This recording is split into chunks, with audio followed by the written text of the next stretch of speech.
বিসমিল্লাহির রহমানির রহিম। হে সমস্ত জগতবাসী, আজ আমি মোহাম্মদ শামীম আলী আপনাদের সামনে কিছু আলোচনা নিয়ে এসেছি। আর সেই আলোচনাতে অনেক ফ্যামিলির লোক দুশ্চিন্তা থেকে যেন মুক্তি পায়। এবং দেখা যায় একটা সংসারের মধ্যে যদি একটা ছেলে সন্তান থাকে, তার যদি 30 বছর 35 বছর পার হয়ে যায়, বিয়ে শাদী দিচ্ছে না বা হচ্ছে না, এতে তেমন কোনো দুঃখ নেই, ছেলে মানুষ স্বাধীনতা আছে। কিন্তু দেখেন, একটা মেয়ের যখন 18 থেকে 20 বছর পার হয়ে যায়, তখন ঘটনাটি কি হয়? তখন বাবা মার দুঃখ দুর্দশা দিন দিন চিন্তা ভাবনায় তারা জর্জরিত হয়ে থাকে যে মেয়েটা যেমনই দেখতে শুনতে, কিন্তু মেয়েটির বিয়ে হচ্ছে না। বা কোথাও থেকে দেখা যায় বিয়ের ঘর আসছে, দেখেছে, তারা খরচপাতি করে এদেরকে আপ্যায়ন করেছে, তারা চলে গেছে, তারা আর আসছে না ফিরে। তাহলে দেখে গেল, বলে গেল ভালোই, কিন্তু তারা একটা খবর দেবে এরকম বহুবার 10 বার 15 বার এরকম দেখতে এসেছে, দেখতে এসে কিন্তু তারা পরে আর ফেরত আসে না, মেয়েটির বিয়ে হচ্ছে না। কিন্তু একটি কথা বলে থাকে যে কুড়িতে বুড়ি। আসলে 20-22 বছর যখন একটা মেয়ের পার হয়, তখন বাবা মা খুব দুশ্চিন্তায় থাকে। তাই আজকে দুশ্চিন্তা নিরাময় করার জন্য আজকে আপনাদের সামনে আল্লাহর একটি নাম নিয়ে হাজির হলাম। সেই বিষয়গুলো আরেকটু বলতে হবে। সেই জিনিসগুলো দেখেন, যে দেখতে হবে এই মেয়েটি আগে কোথাও কারো সাথে সম্পর্ক ছিল কিনা, বা সম্পর্ক থাকলে তার সাথে কি ঝগড়া হয়েছে কিনা, বা এই দুজনের মধ্যে এমন কিছু হতে পারে যে একজন আরেকজনকে প্রত্যাখ্যান করেছে। যাকে প্রত্যাখ্যান করেছে এমনও হতে পারে সে তাকে কোনো একটা জাদুটোনা বা একটা তাবিজ কবজ বা এমন কিছু করে রাখতে পারে। তখন দেখা যায় সেই মেয়েটির বিয়ে হচ্ছে না, বিয়েটা আটকিয়ে রাখা হয়। এরকম আছে, জগতে চলছে। তবে পৃথিবীতে চলতে গেলে যেমন সুশক্তি আছে, সেরকম কুশক্তিও আছে। যেমন রাতের অন্ধকারটাও যেরকম প্রয়োজন, তেরকম দিনের আলোটা যেরকম প্রয়োজন, ঠিক পৃথিবীতে আলো অন্ধকার লাগে, তাই অন্ধকারেরও একটা শক্তি আছে, তেমনি আলোকিতর একটা শক্তি আছে। তবে সূর্যের প্রখর আলোর কাছে কিন্তু চাঁদের আলো টিকে না, আর রাতের বেলায় চাঁদের আলোই যথেষ্ট। তাই কিছু বলতে চাই স্পষ্ট, সে কথাটি যদিও লাগে কষ্ট, কথাগুলো শ্রেষ্ঠ মনে শুনবেন ইনশাল্লাহ। সেটি হলো যে যদি কেউ কুশক্তি থেকে যে একটা মেয়েকে তাবিজ কবজ বা জাদুটোনা করে রাখে, তখন মেয়েটি তার বাড়িতে থাকবে ঠিকই, কিন্তু তার বিয়ে হবে না। তাকে দেখে যাবে, কিন্তু পরবর্তীতে তার ফিরে আসবে না, তারা বিয়ের প্রস্তাব আর নিয়ে আসবে না। তখন মেয়েটির জীবন এরকম চলছে। তো দেখা যায় মেয়েটি স্বপ্নে অনেক খারাপ কিছু দেখে, কিন্তু খারাপ কিছু দেখলেও সে ব্যাখ্যা করে চলার মতো তার জ্ঞান নেই, যে আল্লাহর তরফ হইতে হয়তো আলোকিত শক্তি থেকে তাকে স্বপ্ন দেখানো হচ্ছে যে এই বিষয়, কিন্তু সে এটা বুঝতে পারছে না।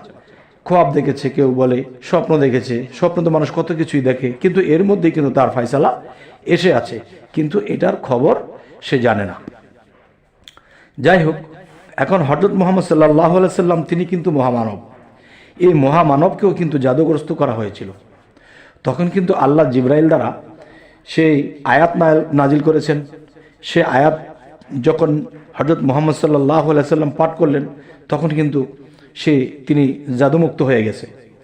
তাই আমি বলবো যে মহামানব, যাকে সৃষ্টি না করলে আল্লাহ জগৎ সৃষ্টি করতেন না, তাকেই জাদু করে ফেলেছে।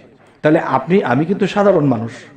তাহলে আল্লাহর কোরআনের যে কিছু সূরা, কিছু আয়াত, এগুলো যদি আমরা জানতে পারি, বুঝতে পারি যে এগুলো এইভাবে করলে আমরা নিস্তার পেয়ে যাব।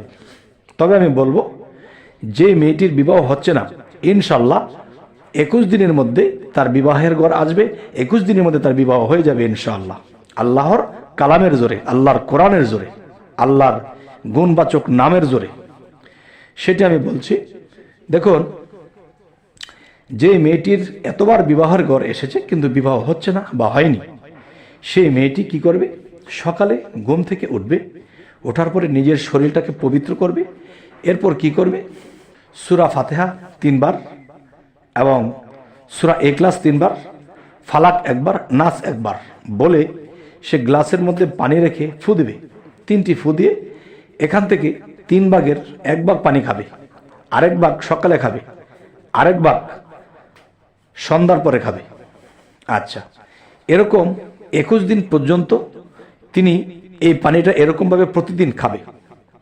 আচ্ছা, এরপরে কি হবে, যে সেই রাত্র থেকে, মানে যে আমরা যে ফজরের নামাজ পড়া হয়, এই ফজরের নামাজের পরে তিনি কি করবে, তার ডান হাতটা বাম হাতের উপর রাখবে। ডান হাতটা বাম হাতের উপর রেখে তখন তিনি 111 বার পাঠ করবে যে ইয়া ফাত্তাহু ইয়া ফাত্তাহু ইয়া ফাত্তাহু। 111 বার প্রতিদিন তিনি পাঠ করবে। ইনশাআল্লাহ 21 দিনের ভিতরে তার বিবাহের ঘর আসবে এবং ভালো একটি জায়গা তার বিবাহ হয়ে যাবে। সুবহানাল্লাহ, আলহামদুলিল্লাহ। আল্লাহর কালামের মধ্যে আল্লাহ এই গুণ ক্ষমতা রেখেছে। আর আমি কেন বললাম যে এই সূরাগুলো পাঠ করে এভাবে পানিতে ফু দিয়ে দেখেন, কেউ জানে কেউ জানে না। যদি কেউ জানে যে তাকে কেউ ক্ষতি করে রেখেছে, তাহলে সে তো একটা ব্যবস্থা নেবেই। আর যদি কেউ জানে না যে তাকে ক্ষতি করছে, কেউ এটা জানে না, সে এই কাজটি করবে। তখন কি হবে, যদি কেউ করেও থাকে, এই সূরাগুলো পড়ে যখন পাঠ করা হবে এবং সেই গ্লাসে পানি ফু দিয়ে 3 বেলা পানিটাকে খাবে, 21 দিনের মধ্যে তার ভিতর থেকে সেই জিনিসগুলো কেটে যাবে। যদি কেউ ক্ষতি করে রেখে, তখন কি হবে, সে ক্লিয়ার হয়ে যাবে। ক্লিয়ার হওয়ার পর তখন তিনি আবার এর পাশাপাশি ফজরের নামাজের পরে কি করতেছে, ডান হাত বাম হাতের উপর রেখে কি কইতেছে, ইয়া ফাত্তাহু ইয়া ফাত্তাহু ইয়া ফাত্তাহু। তখন এই নামের গুণে আল্লাহ তার বিবাহ খুব তাড়াতাড়ি করিয়ে দেবেন। তবে হে সমস্ত জগতবাসী, আজকে আপনাদের সামনে যে আলোচনাটি করতেছি, এই আলোচনাটি আমার মনের অন্তরের অন্তঃস্থল থেকে করেছি। কেন করেছি, যে অন্ততপক্ষে একটা ফ্যামিলির বাবা মা ভাই বোন যারা একটা অবিবাহিত মেয়েকে নিয়ে অনেক দুশ্চিন্তায় আছে, তারা যেন রেহাই পায়, তারা যেন মেয়েটিকে বিয়ে দিয়ে তারা শান্তির নীড়ে ফিরে আসতে পারে। এই জন্য আজকে আপনাদের সামনে এই আলোচনাটি এনেছি। তবে হ্যাঁ, আরেকটা বিষয় হলো কি, দেখুন যে যখন আপনাদের 21 দিন আগেই হয়ে যাওয়ার কথা, আর 21 দিনের মধ্যে বা 25 দিন 27 দিন বা 31 দিন বা 41 দিন পর্যন্ত আপনাদের অপেক্ষা করতে হবে। কেননা আল্লাহ কি বলেছে, আমি ধৈর্যশীলদের সাথে আছি, ধৈর্যশীলদের সাথে আছে। দেখেন, হুট করে একটা বিয়ের ঘর এসেছে, আপনি দিয়ে দিয়েছেন। হয়তো অপেক্ষা করলে কি হবে, যেটা তার প্রাপ্ত সেটাই সেই ব্যক্তিটাই আসবে। আচ্ছা, তাহলে সুখ স্বাচ্ছন্দ্য যেন তার সংসারে হয়, একটু ধৈর্য ধরতে হবে। যদি একটা ঘর এসেছে, তারাও তাড়াহুড়া আপনিও তাড়াহুড়া, এটা যাবেন না, একটু ধীরে সুস্থে করবেন। আস্তে পাক করো, জুরাইয়া খাও, তাহলে হবে সব কিছুর বাও। আচ্ছা, তাহলে আজকের এই আলোচনাটি আপনাদের কেমন লাগলো? যদি আপনারা বলেন যে হ্যাঁ, এই ধরনের আলোচনা আমাদের দরকার, তাহলে অবশ্যই আমাদেরকে কমেন্টে জানাবেন এবং আমাদের চ্যানেলটিকে সাবস্ক্রাইব করে রাখবেন, পরবর্তীতে যেন আপনাদের সামনে আরও ভালো ভালো আলোচনা নিয়ে উপস্থিত হতে পারি। তো সকলেই ভালো থাকবেন। আল্লাহ হাফিজ।